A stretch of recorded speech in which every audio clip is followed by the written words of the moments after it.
Hongrie mise tout sur la perspective future d'une résolution du conflit russo-ukrainien et marche donc totalement à rebours des eurocrates. En effet, Bruxelles et une bonne partie des euromondialistes ont choisi une stratégie jusqu'au-boutiste. Ursula von der Leyen et consorts tentent un jour de tordre le bras aux règles européennes en contournant les vétos hongrois et slovaques pour essayer d'imposer à tout prix l'interdiction de l'importation de toute forme d'énergie russe d'ici fin 2027. Et un autre jour, ils veulent forcer la main à la Belgique, pays dont on oublierait presque l'existence en dehors du fait qu'il est la terre d'accueil des institutions européennes, en voulant obliger le pauvre petit royaume à porter sur lui seul le risque de faillite pure et simple, en lui faisant assumer la responsabilité potentielle exclusive du vol des fonds russes gelés qui se trouvent actuellement en Belgique. Et dans ce contexte un peu particulier, les habituelles petites escarmouches hongroises, souvent plutôt verbales, mais aboutissant la plupart du temps à des compromis, se transforment ces dernières semaines en quasi-révolte de Budapest. En effet,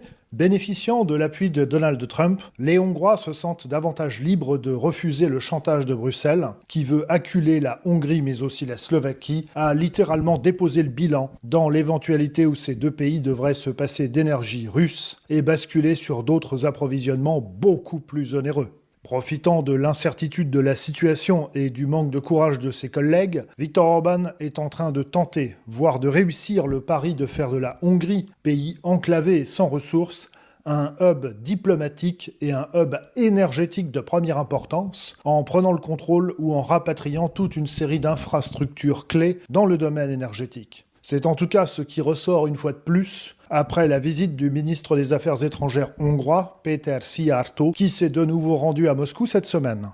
Quelque chose de mon point de vue de très important a été confirmé lors de cette visite, c'est le déménagement de Rotterdam à Budapest de la société South Stream Transport BV, qui est donc filiale de Gazprom, et l'opérateur de la section offshore du gazoduc Turkstream, donc qui passe par la mer Noire et qui achemine le gaz russe vers l'Europe. C'est notamment par cet itinéraire qui est en grande majorité approvisionné la Hongrie, donc c'est absolument vital. Cette société déménage à Budapest pour bien évidemment se prémunir contre de nouvelles sanctions judiciaires, dans le contexte des sanctions américaines liées à la guerre en Ukraine, et c'est absolument clé pour la Hongrie. Alors c'est très important de rappeler dans quel contexte a eu lieu cette visite du ministre Szijjártó. Elle intervient au lendemain de la visite de la délégation hongroise à Istanbul, 2 semaines après la visite de cette même délégation à Moscou et à peu près un mois après une visite à Washington. Alors en réalité tout cela est très cohérent, et cette affaire de filiale de Gazprom qui déménage de Rotterdam à Budapest résume bien toute la stratégie hongroise. C'est que dans un premier temps, les dirigeants hongrois sont allés à Washington pour s'assurer qu'ils disposeraient d'un statut particulier, en quelque sorte une exemption des sanctions grâce à leur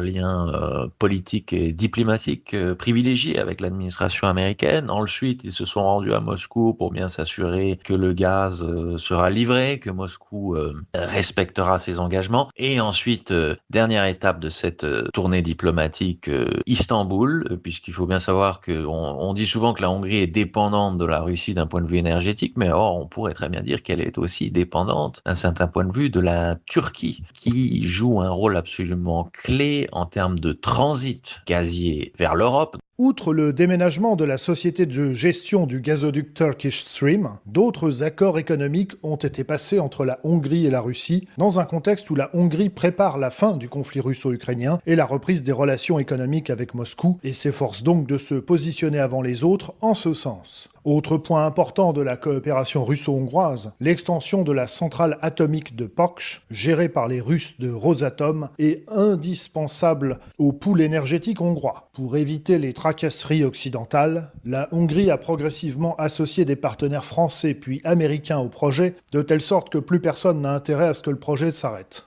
En clair, du fait de sa position d'acteur modeste, La Hongrie applique la théorie inversée du diviser pour régner. Elle s'efforce de multiplier les partenariats avec les grands acteurs afin de pouvoir s'offrir des marges de manœuvre et de négociation. Donc là, c'est clairement, en l'occurrence, un succès diplomatique qui a été transformé en succès énergétique et économique, je dirais. Et dans l'ensemble, pour résumer un peu cette situation de manière trivale, je dirais quand même que c'est quand même tout à fait extraordinaire et rare dans l'histoire de la Hongrie, qui est un petit pays, qu'un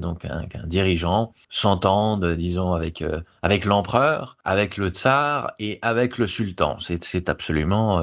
exceptionnel. Reste donc à voir jusqu'où iront le bras de fer, voire la rupture entre Bruxelles et Budapest, tant les deux entités semblent vouloir aller dans des directions totalement opposées et de plus en plus difficilement réconciliables. Les rapports de force sont évidemment en défaveur de Budapest. Mais l'exemple hongrois donne mal au crâne aux dirigeants euromondialistes qui ont eux-mêmes de plus en plus de mal à garder leur légitimité démocratique dans leur propre pays. La fin d'année 2025 s'annonce en tout cas explosive avec le prochain sommet européen